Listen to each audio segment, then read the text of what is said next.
Assalamualaikum warahmatullahi wabarakatuh. Sebelumnya nama saya Aditya Johansa. Saya berasal dari kelas PSTIC dari kelompok 2. NPM saya 221506139. Di sini saya akan menjelaskan materi 1.2 tentang download and installing Python. Oke, langsung saja. Di sini ada anggota kelompok saya yaitu kelompok 2. Oke. Saya akan menjelaskan cara mendownload Python dari 3 OS yang berbeda, yaitu Linux, kemudian macOS, dan tentunya Windows. Untuk Linux sendiri, biasanya Python sudah terinstall pada sistem operasinya. Kita perlu menuliskan Python 3 pada konsol untuk melihat apakah sudah terinstall atau belum. Apabila sudah terinstall, maka akan tampil tampilan sebagai berikut, yaitu seperti itu, yaitu Python 3.4.5, kemudian seperti itu. Nah, jika Python tersebut belum terinstall pada Linux, kita perlu menginstalnya secara manual, yaitu menginstal package Python secara manual jika tidak ada pada dokumentasi Linux yang kita install, seperti itu. Untuk macOS sendiri, biasanya Python 2 itu sudah terinstall pada sistem operasinya.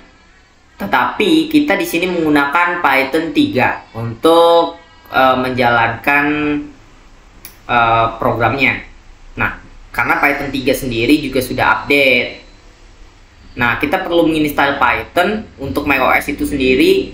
Kita telusuri situs python.org, yaitu situs Python resminya, kemudian menginstal ekstensi pkg. Nah, untuk Windows sendiri, karena belum ada Python yang terinstall, kita perlu mendownloadnya dari situs Python yang resmi dan mendownload file.exe-nya. Begini adalah tampilan dari situs Python resmi tersebut. Sini ada looking for Python with a different OS. Nah, di sini ada Python untuk Windows, Linux atau Unix, macOS, dan others. Nah, kita klik saja mana sistem operasi yang kita pakai. Nah, kemudian akan muncul seperti ini. Ini contoh untuk Windows. Nah, kita hanya perlu mengeklik bagian Python 3.11.3 di sini. Nanti akan kita langsung terdownload. Oke. Nah, di Python sendiri ada beberapa tools yang dipakai. Yang pertama itu ada editor untuk menuliskan kode, kemudian ada konsol untuk menjalankan kode, kemudian ada debugger untuk menjalankan kode langkah demi langkah, dan terakhir itu adalah IDLE atau idle untuk menjalankan program-program sederhana di Python. Di sini kita akan mensimulasikannya menggunakan idle. Ini adalah tampilan dari idle yang sudah ada, yaitu Python shell ya. Sebut saya Python shell di sini. Kita cara membukanya itu tinggal search saja. Kalau di Windows itu tinggal search adalah ya idle gitu, IDLE. Nanti akan muncul Python shell. Tinggal diklik maka muncul tampilan seperti ini. Nah, untuk membuat file baru, kita klik terlebih dahulu bagian file di sini, file, maka akan tampil berbagai pilihan mulai dari new file, open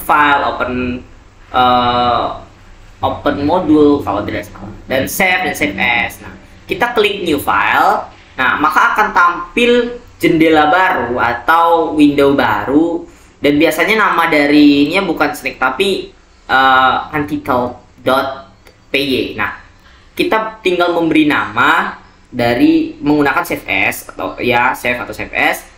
Kita ganti namanya, terserah kita. Namun ekstensinya tetap .py, yaitu ekstensi dari file Python tersebut.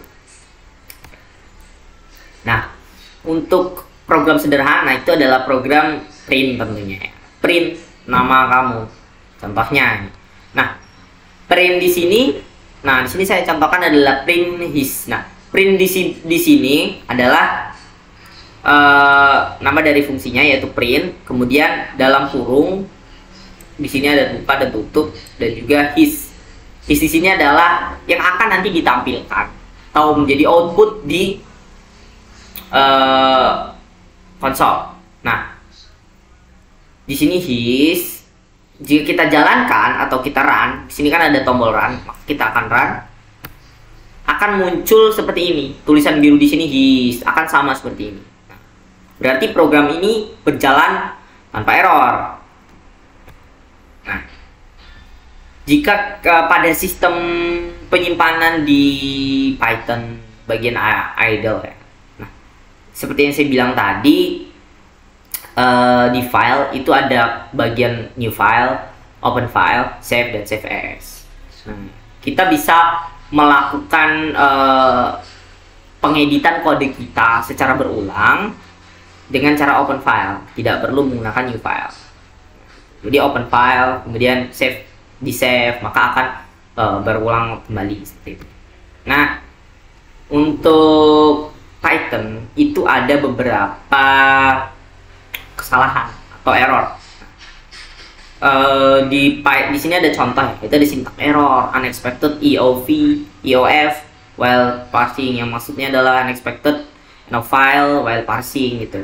Nah, di sini kenapa seperti ini? Karena di sini kan tidak ada tanda kurung di akhirnya. Ini contohnya ya. Biasanya kesalahan itu akan langsung terlihat seperti tadi. Nah, ini kan langsung terlihat. Ada juga yang tidak langsung terlihat gitu. Misalkan jika kita print gitu, tapi P-nya dihilangkan, jadi rin dalam kurung itu akan tidak akan langsung tampak gitu. Jadi saya akan contohkan. Nah, ada sebenarnya di dalam Python ini ada dua jenis error. Yang pertama itu adalah error, dan yang kedua itu adalah exception. Nah, untuk error itu adalah syntax error ya.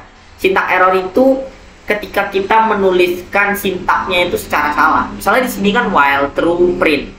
Nah, ini salah sintaknya. Yang benar itu adalah while true kemudian titik 2 di sini dan printnya di bawah dengan ada tab 1. Itu baru tidak akan syntax error atau invalid syntax. Nah, yang kedua itu ada exception error.